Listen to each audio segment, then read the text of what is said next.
CMA USA എക്സാംസിൽ പൊതുവെ കണ്ടുവരാറുള്ള ഒരു question ഉണ്ട്. താഴെ കൊടുത്തിരിക്കുന്ന കോസ്റ്റിൽ ഏതാണ് പ്രെഡിക്റ്റ് ചെയ്യാൻ പറ്റുന്ന കോസ്റ്റ് എന്ന്.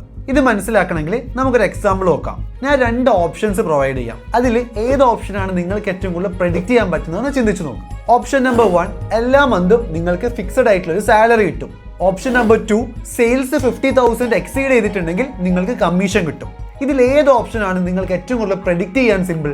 ഓപ്ഷൻ നമ്പർ 1 ആണല്ലേ. കാരണം എന്താ, എല്ലാ മാസവും കറക്റ്റ് ആയിട്ട് ഫിക്സഡ് ആയിട്ടുള്ള സാലറി നിങ്ങൾക്ക് credit ആയിക്കൊണ്ടേയിരിക്കും.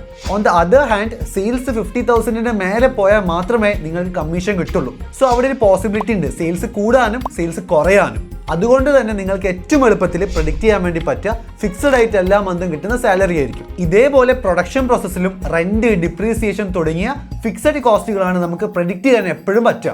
Variable cost like direct material കോസ്റ്റും ഡയറക്റ്റ് ലേബർ കോസ്റ്റും ഡിസ്ക്രിഷണറി കോസ്റ്റും ഇത്തരം കോസ്റ്റും ഒക്കെ പ്രെഡിക്റ്റ് ചെയ്യാൻ വളരെയധികം ബുദ്ധിമുട്ടായിരിക്കും. സോ നിങ്ങൾ ക്വസ്റ്റ്യൻ്റെ അകത്ത് ഏത് കോസ്റ്റാണ് ഏറ്റവും പ്രെഡിക്റ്റ് ചെയ്യാൻ പറ്റുമെന്ന് ചോദിച്ചിട്ടുണ്ടെങ്കിൽ ഒന്നും നോക്കണ്ട, ഫിക്സഡ് കോസ്റ്റ് ആയിരിക്കും. ഇതുപോലെ ഫിനാൻസ് റിലേറ്റഡ് ആയിട്ടുള്ള ഇൻട്രസ്റ്റിംഗ് ആയ കണ്ടന്റ്സിനായിട്ട് ചാനൽ സബ്സ്ക്രൈബ് ചെയ്യുക.